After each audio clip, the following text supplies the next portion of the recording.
Dictée 1, piste pour la relecture. Je suis poète. Bon, ça c'est facile, c'est une phrase simple, il y a un sujet je, il y a un verbe suis, verbe être, je présume. Poète, allez voir le mot dans le dictionnaire, je ne peux pas vous en dire plus. J'aime écrire des vers. J'aime écrire, si pas trop de solutions, c'est le verbe écrire à l'infinitif, des vers. Alors attention, vous avez un déterminant pluriel. Vers, de toute façon, quand il s'agit de ces vers-là, de la poésie, ça s'écrit toujours de la même façon, au singulier ou au pluriel. Donc, je vous laisse deviner ce qui est à la fin qu'on ne prononce pas. J'imagine ce que ressentiront ceux qui me liront. Ah, là, il y a une phrase avec un joli petit piège, comme on rencontre souvent au brevet. J'imagine, pas de particularité, c'est le verbe imaginer, présent de l'indicatif avec le sujet je. Ce que. Alors là, le problème, c'est ce. Parce que ce, ça se prononce exactement comme le ce qui va suivre. Et en fait, c'est pas le même. J'imagine cette chose que ressentiront. J'imagine ce sentiment que ressentiront. À partir de là, ce, vous voyez que ça désigne quelque chose. C'est un pronom démonstratif. Donc, s'il est démonstratif, il s'écrit avec une lettre particulière. Mais, attention, est-ce qu'il est singulier ou est-ce qu'il est pluriel? Je crois que je vous ai aidé en faisant les remplacements. Que ressentiront. Ressentiront, c'est le verbe ressentir. Vous entendez ressentir, ressentiront. On est donc au futur simple de l'indicatif. La terminaison, c'est la terminaison ONT peut-être. Je vous ai tout dit. Donc c'est celle du pluriel. Mais qui est le sujet? J'imagine ce que ressentiront ceux qui me liront. Ah, c'est ceux-là qui vont ressentir. Donc, ils sont désignés par ce nouveau pronom démonstratif, ce, mais à la différence du premier, celui-ci est pluriel. Donc, s'il est pluriel et qu'il prononce ce, il n'y a qu'une solution, à vous de la trouver. Qui me liront? Qui, c'est un pronom relatif, il remplace ce et il devient sujet du verbe lire, lui aussi au futur simple de l'indicatif, donc revoyez ce que j'ai dit pour ressentiront et faites la même chose. Mettre bout à bout des mots qui créent des émotions. Mettre, verbe mettre, l'infinitif. Bout à bout. C'est une forme adverbiale construit de deux noms. Après, vous pouvez aller la chercher dans le dictionnaire, ça existe. Vous cherchez au mot bout et vous trouverez bout à bout, il n'y a pas de problème. Des mots, là, il n'y a pas de complication. Qui, encore un pronom relatif. Et qui remplace des mots. Donc, qui remplace des mots et est sujet de créer. Créer ici, tel que c'est prononcé, on est au présent de l'indicatif, excusez-moi. Donc c'est le verbe créer, présent de l'indicatif. Mais le sujet, c'est des mots. Remplacés par qui? Des mots, c'est singulier ou pluriel?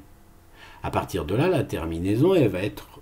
Si vous décidez que des mots, c'est singulier au singulier, si vous saisissez que des mots pluriel, c'est au pluriel. Des mots, c'est la troisième personne. Donc à partir de là, la terminaison, vous la retrouverez. Des émotions. Bon, là, pas de particularité. Si vous savez écrire émotion, sinon allez chercher dans le dictionnaire. Mais sinon, vous avez un groupe nominal avec un déterminant pluriel. Il y a le pluriel partout. À vous de faire le travail. C'est merveilleux. Bon. Là, c'est, vous connaissez. Cela est. Voilà. Merveilleux.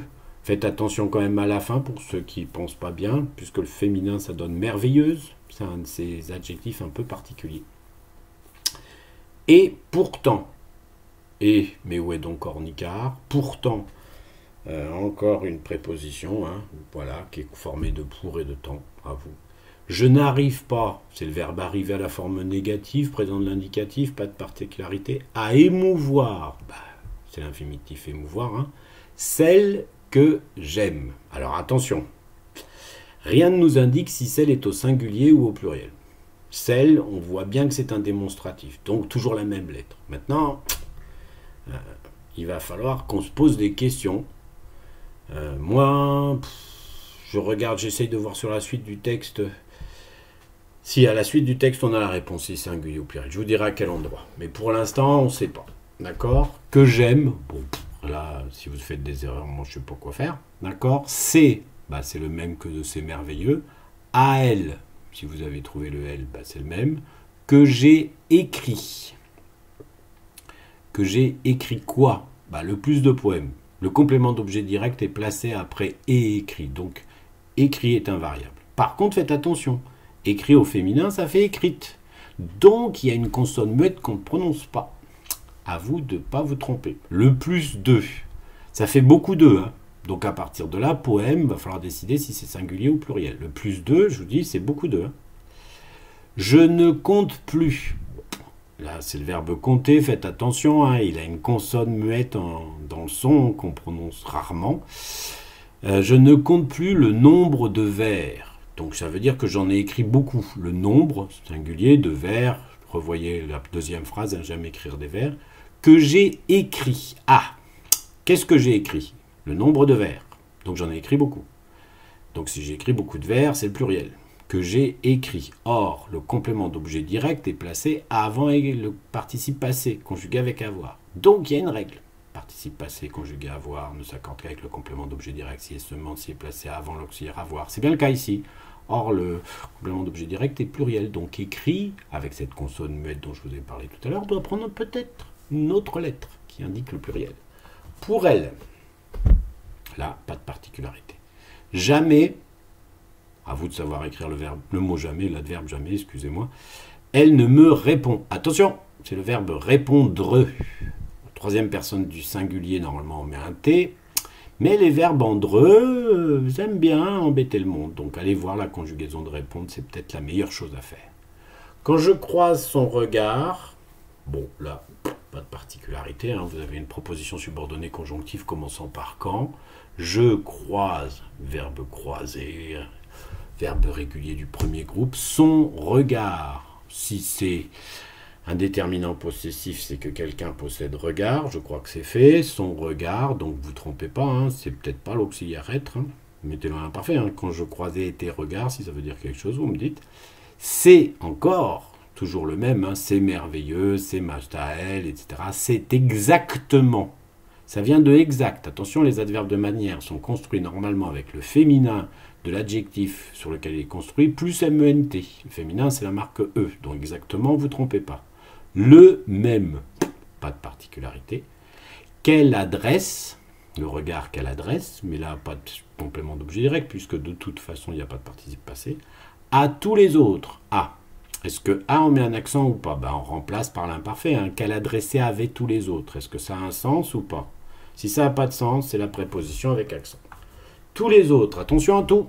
Tout ici détermine les autres. Or, les autres est au pluriel. Et tout a cette particularité, eh bien, de varier, même s'il est un adverbe parfois et un adjectif autrefois. Ici, l'adjectif. Donc, il prend la marque du les autres, qui est une marque du pluriel. À vous de savoir comment ça s'écrit. T-O-U-T-S, pour info, n'existe pas. Je suis poète, première phrase, rien à nouveau. Je suis en amour, c'est joli. Ça veut dire je suis amoureux. Donc en ici est une préposition et amour, ben, je suis seul. Alors là, vous pourriez vous amuser. Un seul peut être du féminin parce que je ne crois pas, je suis poète, j'aime écrire des vers, j'imagine ce que ressentiront ceux qui me l'auront, nanana. Non, non, il n'y a pas d'indication de savoir si c'est un homme amoureux d'une femme ou une femme amoureuse d'une femme. Par contre, on sait que c'est d'une femme parce que, eh bien, jamais elle ne me répond. Et si c'était plusieurs femmes, ça serait jamais elle ne me répond. Voilà, j'espère que vous aurez assez de pistes de relecture pour ne faire aucune erreur.